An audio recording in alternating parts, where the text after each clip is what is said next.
The day everything changed in galactic politics started like any other boring diplomatic meeting. For 3 whole years, the Galactic Diplomatic Assembly had been preparing for this moment. They had cleaned their fancy space station until it sparkled. They had practiced their welcome speeches hundreds of times. They had even prepared special foods from 12 different worlds, each one more exotic than the last. All of this preparation was for one simple reason. Humanity was finally sending their first official ambassador to join the galactic community. After decades of small trade deals and awkward first meetings, Earth was ready to take its place among the stars. At least, that's what everyone thought would happen. Ambassador Lee Min-ho was supposed to arrive in style, just like every other species had done for the past 3 centuries. The aliens expected him to wear flowing robes made of the finest Earth materials. They thought he would bring a small group of ceremonial guards, maybe carrying some beautiful flags. His ship should have been elegant and peaceful, showing that humans understood the importance of this moment. The alien representatives had gathered in the main docking bay, each one dressed in their species' most formal attire. The Valonian Prime Minister stood at the front, his crystal body reflecting the station's lights like a living diamond. His people had been the first to make contact with humans 50 years ago, so he felt responsible for making sure everything went perfectly. Behind him stood delegates from 11 other worlds. There were the tall, graceful Etherians with their flowing tentacles. The small but incredibly smart Cognitans buzzed with excitement in their mechanical suits. Even the normally hostile Kreks had sent someone, though they stood far in the back and kept their weapons clearly visible. Everyone was nervous but excited. This was history in the making. The humans were known throughout the galaxy for being unpredictable, but surely they understood how important this moment was. Surely they would follow the ancient protocols that kept peace between the stars. Then the alarms started going off. At first, nobody understood what was happening. The station's computers were screaming warnings about an incoming vessel, but the messages didn't make sense. The ship approaching wasn't just big, it wasn't just heavily armed. According to the sensors, it was essentially a flying weapon designed to destroy entire cities. The docking bay's massive doors slowly opened, and what came through changed everything the aliens thought they knew about humans. It wasn't a ship at all. It was a tank. A massive, terrifying, absolutely beautiful tank that had somehow been modified to travel through space. The machine rolled into the docking bay with the sound of grinding metal and hissing hydraulics. Its armor was scarred from countless battles, each mark telling a story of survival against impossible odds. Weapon systems that could level mountains rotated slowly as the tank's sensors scanned the crowd of shocked aliens. Energy shields flickered around its hull like protective lightning. But the most shocking thing of all was how casual everything seemed. The tank's engines powered down with a satisfied rumble, like a giant metal cat settling down for a nap. A hatch opened on top, and out climbed a human wearing simple military clothes, as if riding a weapon of mass destruction to a diplomatic meeting was perfectly normal. "Greetings," Lee Min-ho said, his voice amplified by the tank's external speakers. The sound echoed through the docking bay like thunder. "I hope I'm not late." The silence that followed was so complete that you could have heard a pin drop in the vacuum of space. 12 species, each one representing billions of beings across the galaxy, stood frozen in absolute shock. 300 years of carefully maintained diplomatic tradition had just been completely ignored by a human who seemed genuinely confused about what the problem might be. The Valonian Prime Minister's crystalline form began flickering rapidly, which was his species' way of showing extreme panic. In all his centuries of life, through wars and peace treaties and first contact situations, he had never seen anything like this. The human had just brought a weapon capable of destroying the entire station to what was supposed to be a peaceful meeting.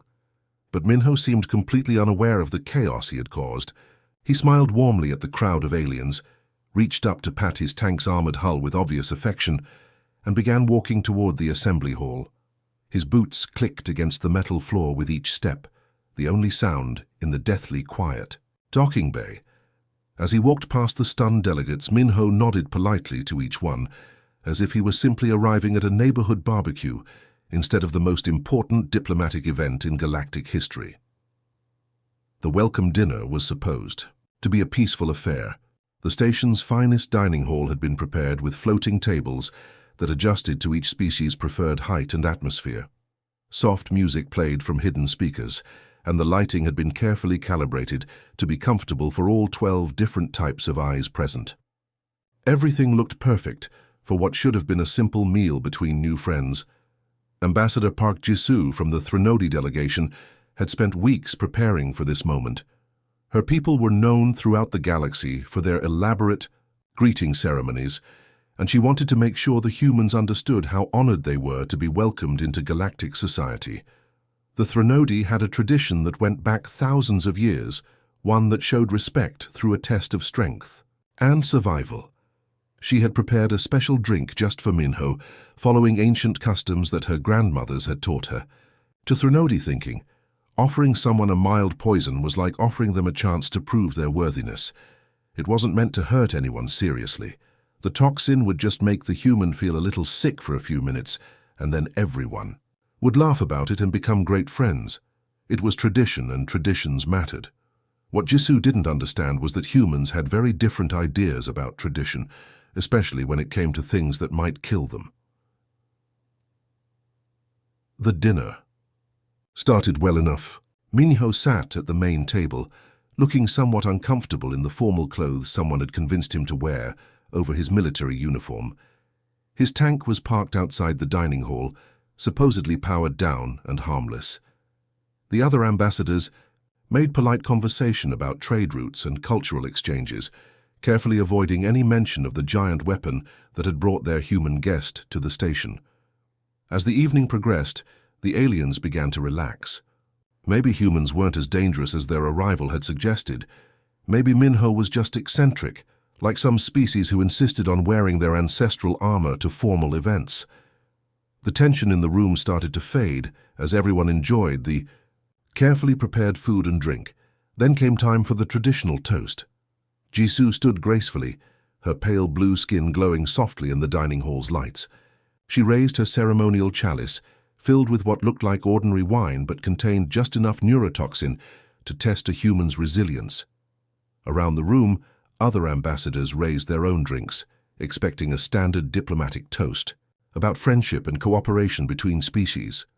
"To our new human friends," Jisoo began, her voice musical in the way of her people, "may they prove themselves worthy of the stars." She tilted the chalice toward her lips, demonstrating that the drink was safe by Threnody standards. Then she offered it to Minho with both hands, a gesture of high honor among her people. Minho reached out to accept the chalice, smiling politely, even though he clearly didn't understand the significance of the moment. His fingers were just inches from the cup when everything went wrong. The first alarm was so loud it made several aliens jump out of their seats. Red lights began flashing throughout the dining hall as proximity sensors detected something that shouldn't be there. But that was nothing compared to what happened next. Suddenly, the wall behind Minho exploded inward. Well, not literally exploded, but it certainly seemed that way, as his tank smashed through the supposedly secure barrier like it was made of paper. The elegant dining hall transformed into a war zone as the massive machine positioned itself between Minho and every other person. In the room, targeting lasers painted red dots on every alien delegate. Weapon systems that could level city blocks locked onto each target with mechanical precision. The tank's automated defense systems had decided that their human was in mortal danger, and they were prepared to solve that problem in the most direct way possible.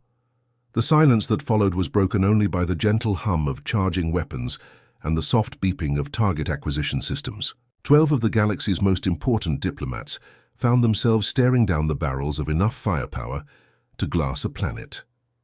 Jisoo still held the chalice, but her hands were shaking so badly that the poisoned wine was sloshing dangerously. Close to the rim, she had never been in a situation like this. Her people's traditions had never prepared her for dealing with a species that brought their own personal army to dinner parties. "My apologies," Minho said, his voice carrying clearly through the tank's external speakers. He seemed completely calm, as if having a mobile fortress crash through the wall was just another Tuesday for him. Military-grade life support systems. They're a bit protective. He raised one hand in a casual gesture, and immediately the targeting lasers disappeared. The weapon systems powered down with a soft whine, and the tank's aggressive posture relaxed into something that might have been described as polite attention. But the damage was already done. Every alien in the room now understood that they weren't just dining with a human. They were dining with a human whose personal protection systems could detect threats at the molecular level and respond with overwhelming force in seconds. Ambassador Veltara from the Nexari delegation was the first to recover from the shock. Her species were natural warriors, and she recognized superior military technology when she saw it. "Your machine," she said, leaning forward with obvious interest, "it can detect molecular-level threats." "Among other things," Minho replied with a modest shrug. "Humans believe in being prepared." The morning session of the Galactic Assembly started with what everyone expected to be another pointless argument. For the past 50 years, every single diplomatic meeting had been dominated by the same impossible problem. The Corvan-Zealite conflict had become like a broken record that nobody could turn off, playing the same sad song over and over again. 2,000 years. That's how long these two species had been fighting over a single star system.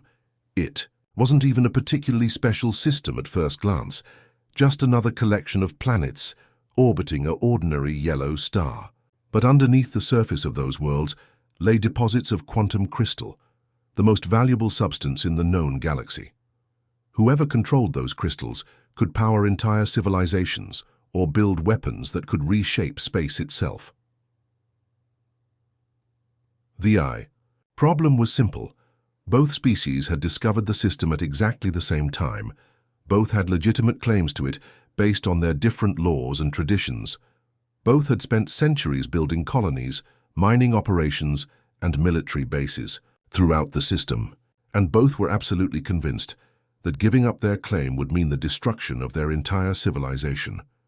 Minho sat in his assigned seat, watching the familiar drama unfold once again. To his left, the Corvan delegation was presenting their case with the passion of people who truly believed they were fighting for their survival. Their leader, diplomat Kim Sora, stood at the central podium with tears streaming down her face as she described the billions of her people who had died defending their rightful claim to the system. "We discovered the quantum crystals first," she declared, her voice breaking with emotion. "Our mining ships were already in orbit when the Zealite warships arrived. They attacked without warning, without negotiation, without mercy. How can we be expected to simply abandon the graves of our ancestors?" When she finished speaking, the Zealite delegation immediately took their turn. Their representative, a tall, being covered in what looked like living metal, spoke in a voice that sounded like grinding gears. "The Corvan story is fiction designed to gain sympathy. Our archaeological evidence clearly shows that Zealite explorers mapped that system 300 cycles before any Corvan ship left their homeworld. They are the invaders. They are the ones who attacked our peaceful miners. Back and forth it went. The same arguments that had been repeated in this very hall for decades. Ancient star charts were presented as evidence. Battle records were analyzed and disputed. Archaeological findings were debated by experts who had never set foot on the contested worlds. Meanwhile, the war continued. Every day, more ships were destroyed. Every week, another colony was attacked. Every month, thousands more beings died fighting over rocks floating in the void. And still, no solution seemed possible. After 6 hours of listening to the same arguments he had probably heard a dozen times before, Minho finally stood up. The hall fell silent, partly because interrupting a formal presentation was considered extremely rude, but mostly because everyone was curious to hear what the human would say. His previous suggestions had been, to put it mildly, unconventional. "I have a proposal," Minho announced, walking toward the center of the assembly hall. Before anyone could ask what he meant, the sound of heavy machinery echoed through the building. The main doors of the assembly hall, massive barriers designed to withstand everything from explosive decompression to direct military assault, slowly began to open. Minho's tank rolled into the room like it owned the place. The enormous machine moved with surprising grace for something that probably weighed more than a small building. Its tracks left deep marks in the expensive flooring, and its bulk cast shadows across half the assembled delegates. The tank came to a stop in the exact center of the hall, its main cannon rotating with mechanical precision until it pointed directly at the holographic display showing the disputed Corvan-Zelite system.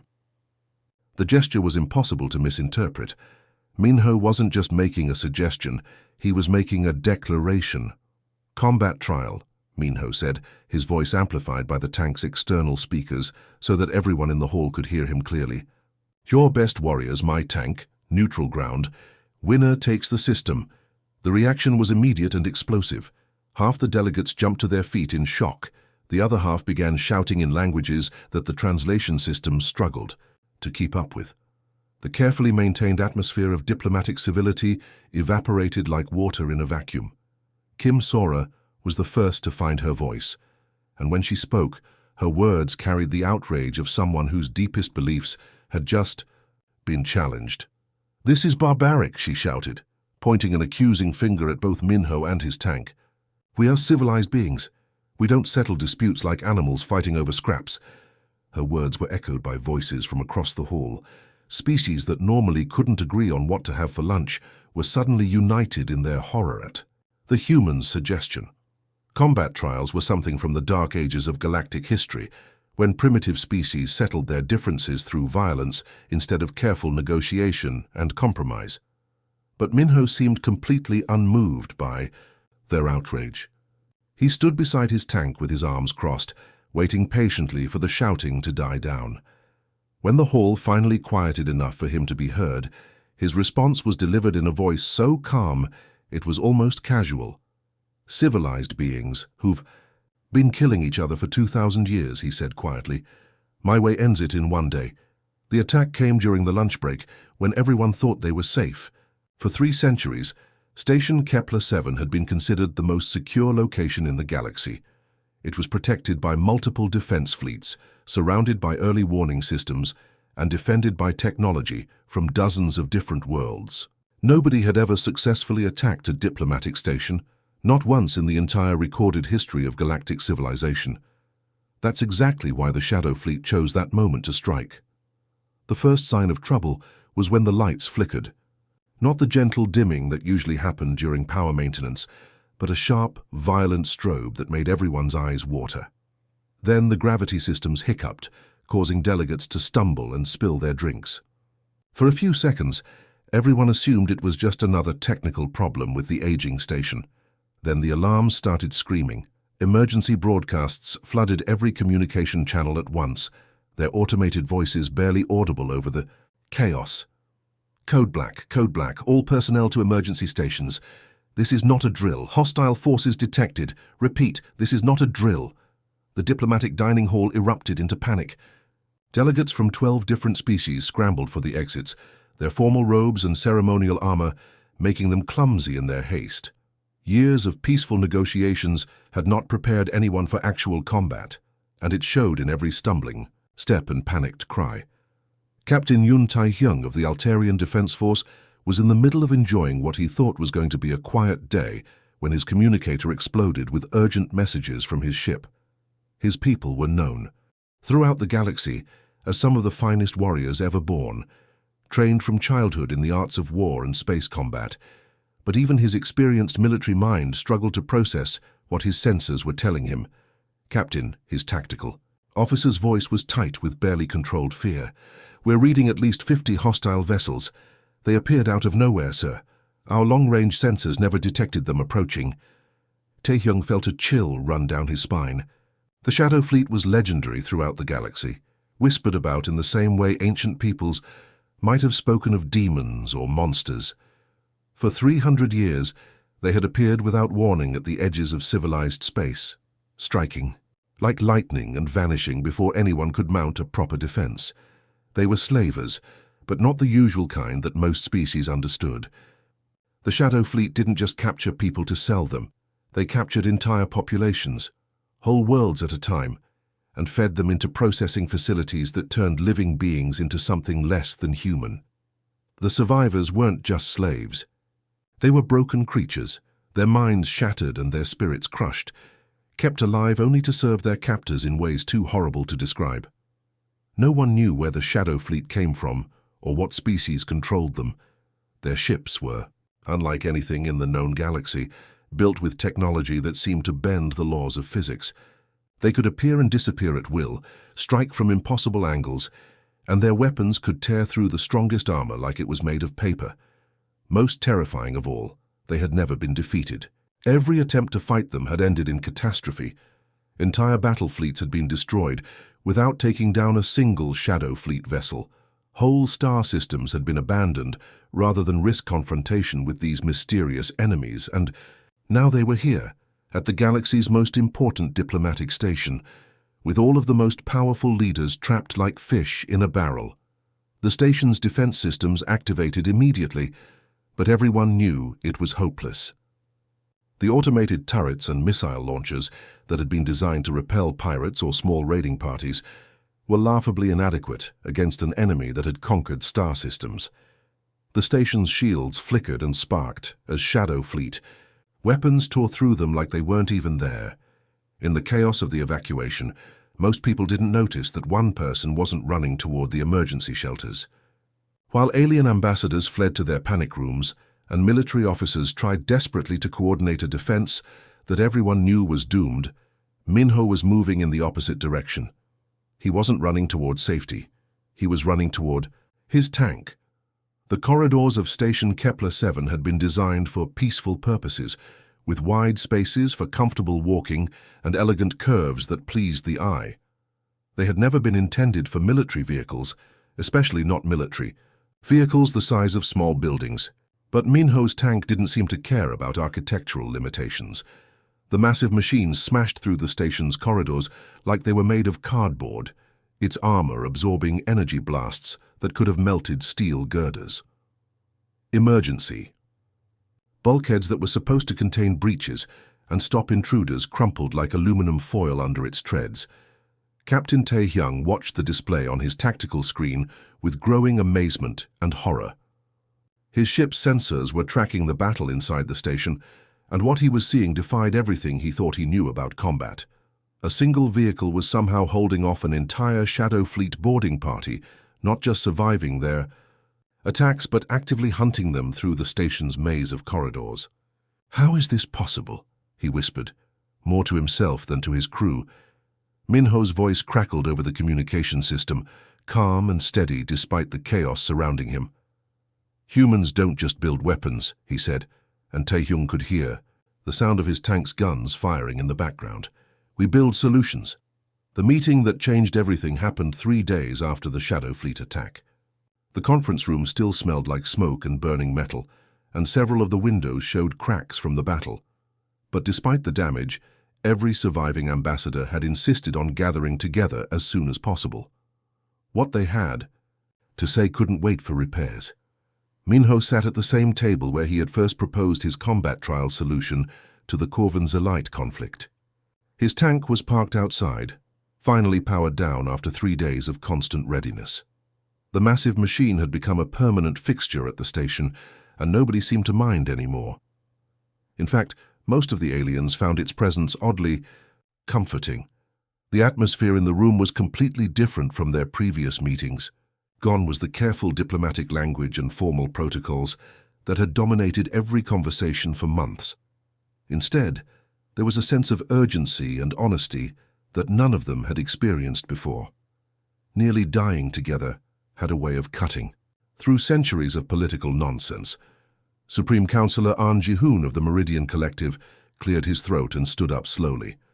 His species were known for being extremely formal and traditional, the kind of beings who spent hours discussing the proper way to arrange flowers before they would even consider talking about important matters.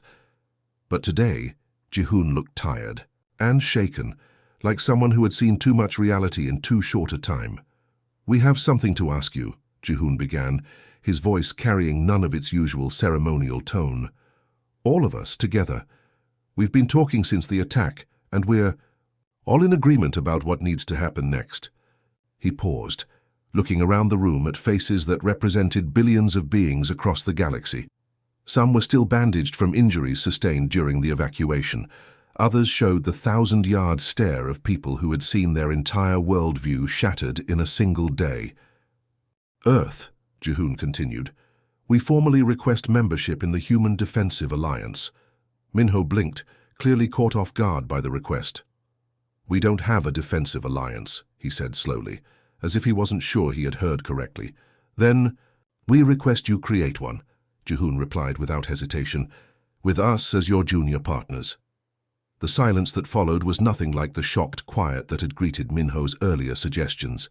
This was the silence of beings who had finally found the courage to admit what they had all been thinking, but were too proud to say out loud. For centuries, they had convinced themselves that their way of doing things was superior. They had built elaborate systems of negotiation and compromise, believing that civilized beings could solve any problem through careful discussion and mutual respect. The Shadow Fleet had shattered that illusion in 27 minutes. Ambassador Veltara from the Nexari delegation was the first to break the silence. My people have been warriors for 1,000 generations, she said, her voice heavy with something that might have been shame. We pride ourselves on our military traditions and our fighting spirit. But what we saw 3 days ago, she trailed off, shaking her head slowly. A single human in a single vehicle accomplished what our combined fleets have failed to do for 3 centuries, added Captain Tai-hyung, who had been invited to join the diplomatic discussions after his exemplary service during the crisis. The Shadow Fleet has terrorized the galaxy for longer than most of our civilizations have existed. They've destroyed entire star systems, enslaved billions of beings, and vanished whenever we tried to fight them. We've tried everything. Massive battle fleets, advanced weapons, coordinated strikes involving dozens of species. Nothing worked. He gestured toward the window, where Minho's tank was visible in the distance. Then a human shows up with what he calls a diplomatic vehicle, and ends the threat in less than half an hour, alone. The representatives from the Corvan and Zealite delegations nodded in agreement, their ancient rivalry forgotten in the face of this new reality. Kim Sora spoke for both of them when she said, "We've been fighting each other for 2,000 years over a star system, 2,000 years of death and destruction, because we couldn't find a way to share some rocks in space. Then Minho suggests a combat trial, and the whole thing gets resolved in one afternoon. That's what we need," added the Crystalline Collective's representative, his voice chiming like broken glass. "Not more committees and discussion groups and diplomatic protocols. We need solutions, real solutions that actually work." Over the following months, the transformation was remarkable. What started as a simple request for human protection evolved into something much more comprehensive. The Terran Protection Compact, as it came to be known, wasn't just a military alliance. It was a complete restructuring of how galactic civilization approached problems. Human methods, which had once seemed barbaric and primitive to the refined, alien species, suddenly became the gold standard for effective governance. When trade disputes arose, instead of spending decades in negotiations, the involved parties would request human arbitration. The results were usually faster, fairer, and more permanent than anything the old system had produced. When pirates threatened shipping lanes, human-designed patrol vessels would respond with overwhelming force, ending threats that had persisted for years. When territorial disputes arose, human mediators would cut through centuries of legal precedent and historical grievances to find practical solutions that actually worked. Within a year, 47 different species had joined the Compact. Minho's tank, which had once been seen as a symbol of human aggression, became the unofficial flag of a new galactic order. Not because humans had conquered anyone, but because they had proven that sometimes the most effective way to keep peace was to be prepared for war. The galaxy learned that humans didn't view their weapons as tools of conquest. They saw them as tools of protection, instruments that allowed the strong to defend the weak and ensure that bullies couldn't terrorize innocent people. It was a simple philosophy, but it worked better than anything the galaxy had tried in centuries. The first human ambassador hadn't just arrived wearing a tank. He had arrived carrying the future of galactic civilization on his armored shoulders, proving that sometimes the best diplomacy really does come from the barrel of a very, very large gun.